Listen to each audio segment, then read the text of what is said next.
what is going on between the Jets and Rodgers? It seems like if the genie is now out of the Green Bay bottle, that this is going to happen to me. What do you think, Peter? Well, I don't know. As someone at the Combine said to me, a very good friend of one of the three decision makers in the Jets organization, his very good friend has not returned his call in 2 months. Mm-hmm. And he knows why, because they are hunkered down and they're not going to talk about what they're doing until they do it.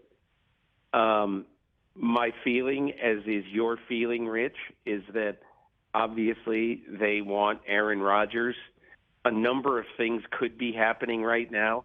They could be convincing Rodgers that it's really probably the only place he can go. He's not going to, well, I shouldn't say he's not, but he's very unlikely to go to Vegas. I have not heard, and I talked to all of the usual suspects in Indianapolis. I found nobody else who's really, chasing after Aaron Rodgers because people don't want a short-term solution. Now, Carolina doesn't want a short-term solution. Indianapolis has had nothing but short-term solutions, so they don't want that. So the Jets really, plus the Jets have a top 5 defense in football. It really is a very good place for Rodgers to go. But again, does he want to play? Does he want to play for the Jets? Does he want to play somewhere else? I'm of the opinion, Rich, that Jordan Love and Aaron Rodgers, one of them is not going to be on the Green Bay Packers this year.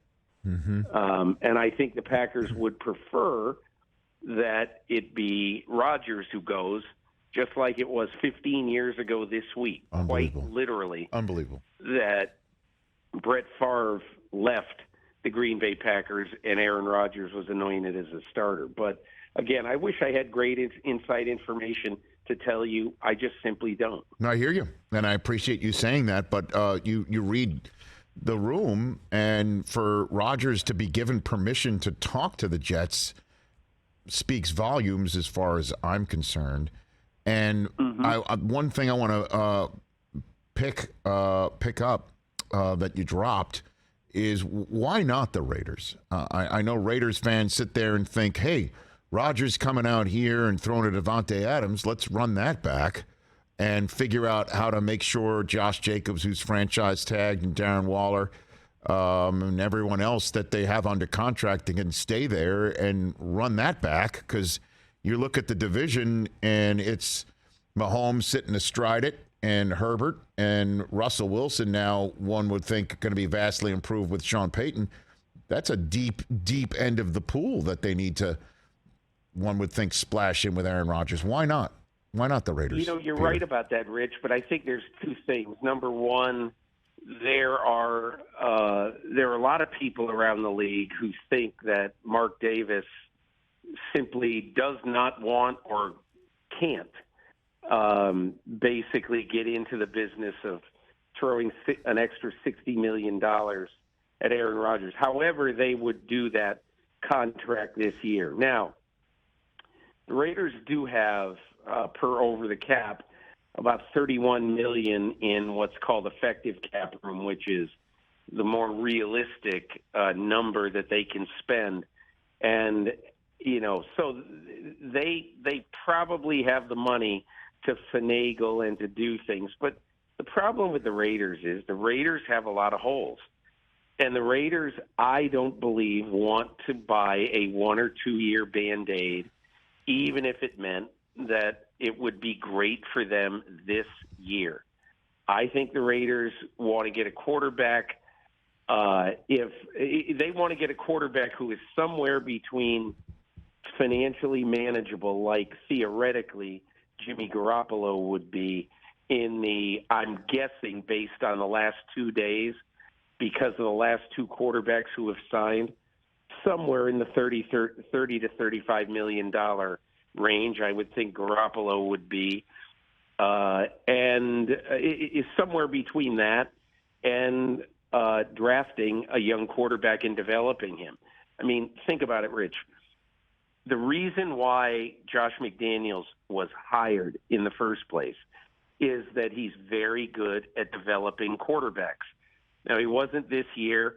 Maybe there will be a book written one day about the Derek Carr experience with Josh McDaniels. I don't know. All I know is that it's really damn weird for him not only to lose his job, but also to walk out of the last 2 weeks of the season. That was just a weird thing. So something happened there. But I think that Josh McDaniels wants an answer. He doesn't want a Band-Aid. You know what this reminds me of a little bit, Rich? Go for it. I remember 15 years ago when Mike Tannenbaum was running the Jets. I remember, because this was very early in training camp, I had just left on my training camp tour. Tannenbaum knew that I knew Brett Favre, and he called me and he said, would you see if there's any way he would consider us, basically. And I don't know, I acted a little bit as a middleman, not a big one, but just passed along some information. And this reminds me of that, of Mike Tannenbaum going to Hattiesburg, Mississippi to sell Brett Favre on the Jets. That right now, Joe Douglas, Robert Saleh, whoever, maybe Woody Johnson, whoever, trying to sell, Aaron Rodgers on the Jets. The one difference, Rich, the Jets, I don't think in 2008 had a top 5 defense.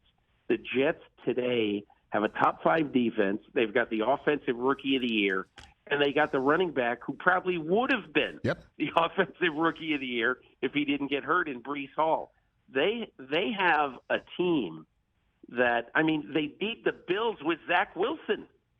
And so I don't know. I think the Jets are a fascinating team right now. Well, I don't know how much they have to sell themselves to Rodgers because, you got Nathaniel Hackett coordinating the offense. And in terms of the defense, Rodgers knows all about that defense because Quinnen Williams was in his lap. And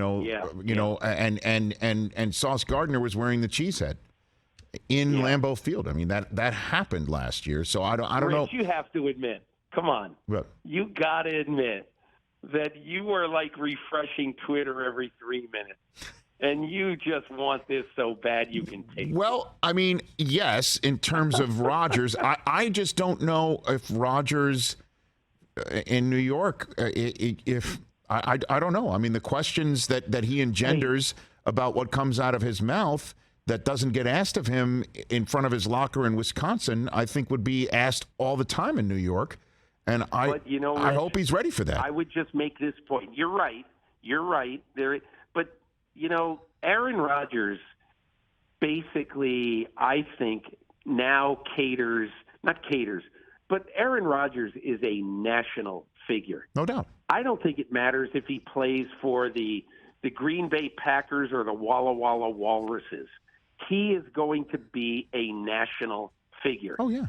So if he plays in New York, he's on the back page of the Post. I'm not saying he doesn't care. I think he cares about a lot of that stuff. But this has been his life in the last few years, where everything he says is huge news. So I've heard this, oh boy, the New York media. And I'm not discounting that totally, but I am saying that I think media has changed in recent years. So with a guy like Aaron Rodgers, it's much more about, the whole national scene and not, oh boy, he's getting some really nice questions from the Green Bay Press Gazette. Hey, I am refreshing just to see what's happening because Rodgers, and his abilities put him in New York with this team. Suddenly the Jets, I don't remember the last time the Jets were on national television, all 6-7 times they could be. And they will be this year. No doubt. And hey, this is the guy that can actually win him a championship with the team that they currently have, one would think. I would want him, Rich. I would want to hear this from Aaron Rodgers if I'm Joe Douglas and Robert Saleh. Yeah. I would commit to you for the next 2 years. That's what I'd want to hear. I would not want to go into this thinking there's a 50-50 chance it's one and done. Catch the Rich Eisen Show every single day on the Roku channel, 12 to 3 Eastern, for free.